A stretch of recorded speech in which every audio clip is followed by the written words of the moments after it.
منزه عن شريك في محاسنه فجوهر الحسن فيه غير منقسم اللهم صل على سيدنا محمد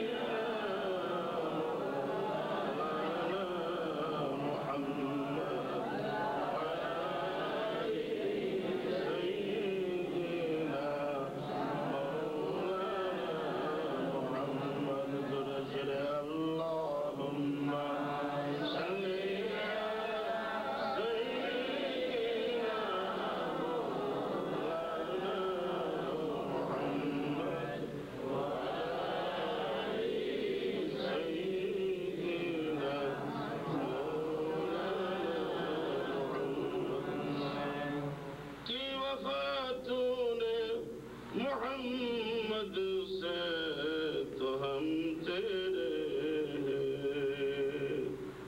ये जहाँ चीज है किया लौहा कलम तेरे अल्लाहुम्मा सल्ली अला सय्यिदिना मौलाना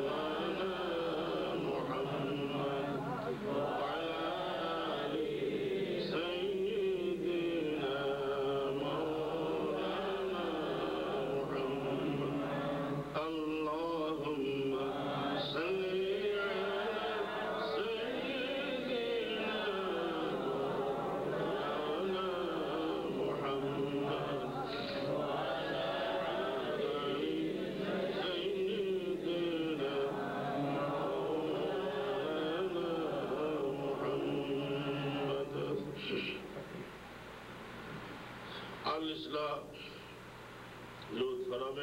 सेक्रेटरी जनरल जनाब हाफिज मौलाना फखरुल इस्लाम साहब, आल इस्लाह यूथ फोरमेर यूएसएर पेट्रन जनाब हजरत शाइखुल हदीस अल्लामा हजरतुल अल्लामा जनाब मौलाना मोइनुद्दीन साहब मद्दसिल्लाहुल आली, यूएसए यूथ फोरमेर विशिष्ट उपदेष्टा बोलबो ना कि बोलबो नाकि जनाब मौलाना इमदाद साहब, विशिष्ट उपदेष्टा जनाब हजरतुल अल्लामा जनाब मौलाना आनिल हुदा साहब मद्दसिल्लाहुल आली एवं मंचे उपविष्ट आल इस्लाहर विशिष्ट कर्मी एवं उपदेष्टा जनाब हाजी अब्दुल हाद साहेब एवं आमी যতটুকু জানি মিশিগানের आल इस्लाह एवं यूथ फोरमेर उधर सभापति जनाब के नाम खान साहेब, जनाब अंजुमन आल इस्लाह सभापति जनाब मसूद खान साहेब एवं आमार धर्मप्राण मुसलमान भाईरा যারা সুদূর বাংলাদেশ থেকে আমেরিকায় এসেছেন এবং এখানে আসার পরেও আল্লাহর খাস মেহেরবানিতে আপনারা সবাই যখন যেখানে ইসলামের ডাক দেওয়া হয় আপনারা সমবেত হন। আমি দোয়া করি অন্তরের অন্তঃস্থল থেকে এভাবে সমবেত হওয়ার তৌফিক যেন আমাদেরকে মরণ পর্যন্ত আল্লাহ দান করে। আমিন।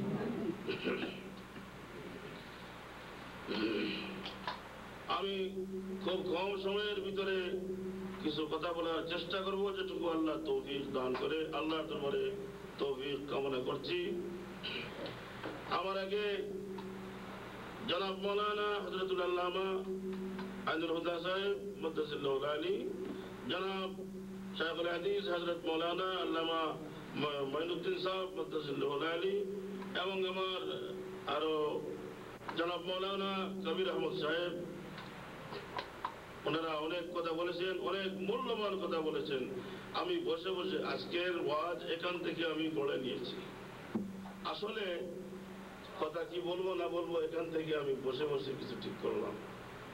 আল্লাহ যদি তৌফিক দান করে, ওনাদের ওয়াজ থেকে ওগুলো আমি হাদিসের দিকে একটু লক্ষ্য করে, কোরআন শরীফের দিকে লক্ষ্য করে ঠিক করলাম। বাকি আল্লাহ যদি তৌফিক দান করে, ওনারা টের পাচ্ছেন সবকিছু। মুহাম্মাদুর রাসূলুল্লাহ والذين معه أشداء على الكفار। হযরত মুহাম্মদ মুস্তাফা সাল্লাল্লাহু আলাইহি ওয়াসাল্লাম আর তার সাথী সঙ্গীদের সঠিক পরিচয় এই আয়াতগুলোর ভিতরে আল্লাহ দিতেছেন। আল্লাহর হাবিব এবং তার উম্মতের পরিচয় কি? আশিদ্দাউ আলাল কুফফার, এরা কাফিরদের সঙ্গে কোনো আপোষ করতে পারে না। মুসলমান কখনো কাফিরের সঙ্গে আপোষ করতে পারে না। আবার বলেন, আপোষ করতে পারে না। আলহামদুলিল্লাহ, কথা জোরে বলবেন, এটা সাক্ষী হবে, সঙ্গে সঙ্গে লেখা হবে। রিপোর্টার আছেন, কিরামান কাতিবিন, রিপোর্টার আছে না? আমরা যখন যা বলি আল্লাহ তো শুনেন অবশ্যই। আল্লাহ কোথায় আছেন? আরশে আজিমে। আল্লাহ আরশে আজিমে আছেন বোধহয় নাকি? আল্লাহ আরশে আজিমেও থাকতে পারেন, আল্লাহ আমার কাছেও থাকতে পারেন। আল্লাহর ভাষায় বলছি, আল্লাহ নিজে ঘোষণা দিতেছেন, ওয়ানাহনু আকরাবু ইলাইহি মিন হাবলিল ওয়ারিদ।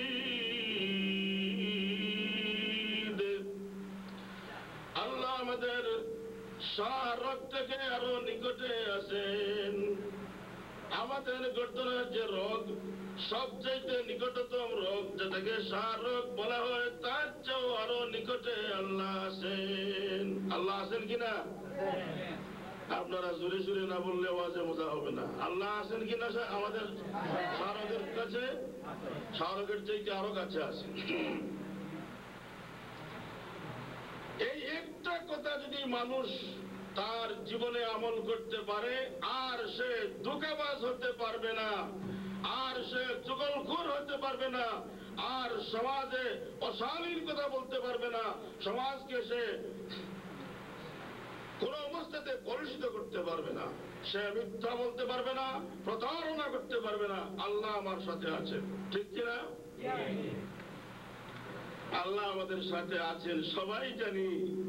তারপরেও কথায় কথায় মুসলমান মিথ্যা বলে।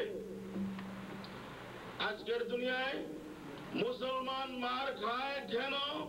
বদনিয়ায় মার খায়, চেচনিয়ায় মার খায়, প্যালেস্টাইনে মার খায়।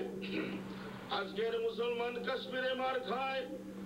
আজকের মুসলমান যেখানে সেখানে কাফিরের লাথি খায়। আজকের মুসলমানের ইজ্জত নাই কেন? আজকে মুসলমান লাঞ্ছনা গঞ্জনার ভিতর দিয়ে জীবন যাপন করছে কেন? তার একমাত্র কারণ, মানুষ জানে আল্লাহ তার কাছে আছে, কিন্তু তারপরেও সে তার যা মনে হয় সে করতে পারে। অর্থাৎ আল্লাহকে বলে ব্যাখ্যা। অন্য ভাষায় বললে আল্লাহকে কি বলে? আল্লাহ আমার সাথে আছেন, সব জানেন, সব শুনেন, তারপরে আমি মিথ্যা বলতে পারি?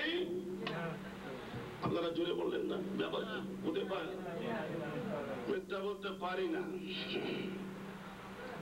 তারপরে তো রিপোর্টার আছে। আল্লাহর জানার উপর আল্লাহ ফয়সালা করে না, রিপোর্টার রাখছে। কিরামান কাতিবিন, দুইজন রিপোর্টার আছে, ডানে বামে রিপোর্টার আছে। ওরা লিখতেছে, আপনি ভালো করলেও লিখতেছে, খারাপ করলেও লিখতেছে।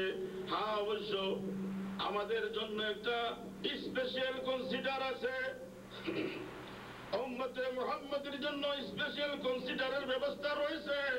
মেরাজের রাতে কিছু খাস জিনিস আল্লাহর হাবিবকে দান করা হয়েছে। 3টা জিনিস দান করা হয়েছে, এর মধ্যে একটা জিনিস দান করা হলো, আল্লাহ বলেন, হে আমার হাবিব, আপনার উম্মত সকালে গুনাহ করবে, বিকাল পর্যন্ত তার গুনাহ লেখা হবে না। তাকে সময় দেওয়া হবে। এক হাদিস শরীফ মতো যদিও 6 ঘন্টা সময়, কিন্তু অন্য হাদিস দ্বারা আমরা পাই পুরো 12 ঘন্টা সময় দেওয়া হয়। ডান দিকের ফেরেশতা বাম দিকের ফেরেশতাকে বলেন, হে ভাই, তুমি এই ব্যক্তির আমল নয় গুনাহটা লিখিও না। আমাদের ডিউটির টাইমের ভিতরে যদি আল্লাহর বান্দা তওবা করে নেয়, তাইলে তার নামায় আমলে আমরা আর এই গুনাহটা লিখলাম না।